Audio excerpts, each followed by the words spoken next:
Hello, my gorgeous ladies, and welcome back to IoanaLee's channel. So, anything you notice differently?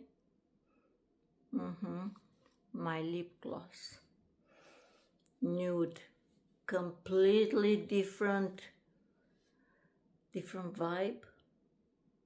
It's just more subdued because I put more jewelry and this blazer is already very busy. I mean, look at this. It's almost my green, my greenish, visual my green. No, I love it. I love colors. I love colors, spring colors. But I just wanted to get into how we tend to judge people based on the first impression, which I'm sorry, I'm not the first to break it to you, but within few seconds we all have already judged a person based on appearance alone. So my recommendation is to try to always be put together. It doesn't have to take you a long time and hours and thinking, and just figure out your style and what you love, what you feel comfortable wearing. Because if you wear something that you feel does not align with what you want to do, with who you are on the inside, then it's going to be, everybody's going to see that. Okay, it's going to be clear, oh my God, look at the poor girl or poor lady, she's not comfortable in wearing whatever. So that's why most people, after a certain age especially, you kind of get to know who you are and become friends with that person. Like, my God, I'm my best friend. I do everything for myself.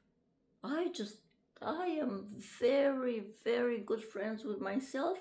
We disagree on some things sometimes, but no, otherwise we get along quite well together. But joke aside, seriously, do not invest in trends unless that specific trend, it's really your dream. It's what you've always felt you should look like, or you should wear, or you should invest in, or then yes, absolutely. But otherwise, trends, they come and go, be it makeup, hair, clothing, everything. So I don't think there's anything wrong to mixing them up. You mix your own trends, you make your own trends, you launch your own style and personality. But of course, we all must keep in mind, okay, does my life involve going out a lot at different galas, like twice a week? No, because I'm a stay-at-home mom who loves to take care of her children and the garden. Just random example. So then I prefer comfortable clothes and clothes that when I go out and they make me feel good, but otherwise I just prefer very comfortable. Or you might be, I don't know, the Queen of Monaco, together with so many other women in the search of happiness, financial happiness, and and then you want to be dressed up very much or very little. That depends what kind of, again, message you want to convey to the world, and even to yourself. So that would be, like, for me, a baseline. Start with a baseline. What kind of life do I have? I don't have a life. Good. I created. I stay at home in my PJs, I watch Netflix, and I don't feel like doing anything.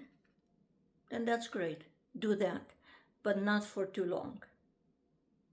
You have to snap out of it, and if it's not something that you can snap out of it by yourself, then by all means search professional advice. So I didn't mean this to sound disrespectful or insensitive.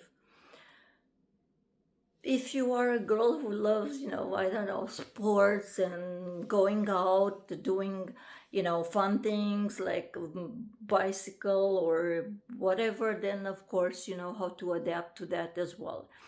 But I'm going to say to you very clear. If you do not dress up nicely doesn't mean expensive. Nicely for you, for your body type, for your face, for your personality. If you don't take care of yourself, people will not respect you. Because by the time they get to understand that you're highly intelligent, highly educated, very cosmopolitan, they will just see this idea, it's already in their head. Some will leave, oh, I don't want anything to do with that kind of woman, high maintenance, I'm not interested. Or, well, let me see, maybe she has something to say. Maybe she has something useful to say. Maybe she can offer some advice or friendship or companionship. You're on the airport. If you're like me, I live, oh my God, for years. I used to live in an airport. I'm joking, but basically I thought I would get a tent and just not have to go back and forth, just have a tent on a major European airport. So when I go Washington or Tokyo, Washington, and then Bucharest, Romania for my family, for my parents. Yeah, it's travel a lot. But even when I travel, I don't travel like an American. And that's because I know better. There is no way as an American you can land in Europe with your pillow and your PJs to land in Europe at the airport. You're going to scare the Europeans. They will have a shock. They will not recover. Okay, Europeans dress up.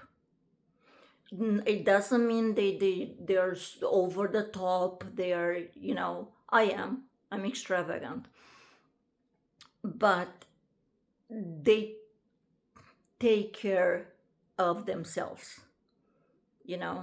So there is a big culture shock when somebody comes, half asleep with the pillow and the pajama and the blanket, and you try. If you slept during the flight, then you might just want to try to kind of wake up an hour earlier and go wash yourself in the little toilet. Go wash, put some makeup on, change clothes, just look like a human being who is going to interact with other human beings before you reach your final destination, whatever that may be. You don't wait till you land in Paris or in London or je sais pas, Frankfurt or whatever, and then you're like, oh, okay, I get into a cab and I'm going to go to my hotel, and the hotel I take a shower, I get dressed, and then I go out. No, when you go to the hotel, you already want to look like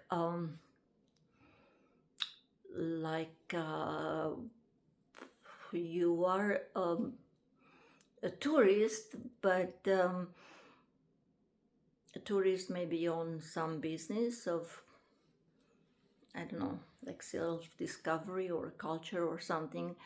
But just still, please be mindful in general of the cultural rules. I know we live in a global village. Well, the key word is global, village or not. And you do need to have some comprehension, about the certain rules and manners and things that you're supposed to do and not do. And trust me, man, when you come to Europe after the United States, every country has a different language, a different pride, different set of rules, different laws. They have the European Union laws, then extra laws on top of them, and different languages. And you just, you're within like 10 minutes, you're from Germany, I don't know, in Switzerland, and then in Italy, and then you go here, and France, and everything is completely different. So what you learned in school as Europeans, no. It's not that easy. And if you don't trust me, you can read Henry James. Henry James, which is an author of, if I am correct, 19th century, early 19th century, and yeah, he's great. I mean, he wrote The Ambassadors, he wrote The Europeans, The Americans, wrote a lot of interesting things. But what is interesting to me, as somebody who studied both American and British literature, is the fact that he was born in England, but grew up and lived in America, in New York, and then I think he came back. Anyway, the thing is that I studied Henry James twice. Once at the class at the British literature, lectures, and then again in American literature. So it's kind of like like we have Brancusi, it's not a writer, a sculptor, but he's Romanian, but the French say he's French. And the French already have, the French, you have Maupassant, Balzac, Flaubert, vous avez déjà beaucoup, hein? Vous n'avez pas besoin de dire, ça c'est aussi français, ça c'est aussi les Français aussi, cette philosophe-là, c'est trop, okay? Let other people and other cultures enjoy what they have and who they have. But this, I thought it's funny. Generally speaking, it's when somebody has somebody famous, and then everybody tries to say it's from here, or it's from here, or it's from here. It's one of those things you may not understand me now when I tell you, but hopefully you'll think about it. I don't know. It's just something I felt like sharing as part of my strong desire for implementing Kalokagathya. Beauty, physical, beauty of a moral character and cultivating the intellect. That is lifetime sentence. It's not you're out of school, you get a job and you have kids and stuff and that's your life. No, your life is to improve all the time. At least that's what I want to encourage you to do. Just do it. Listen to me and do it. Okay?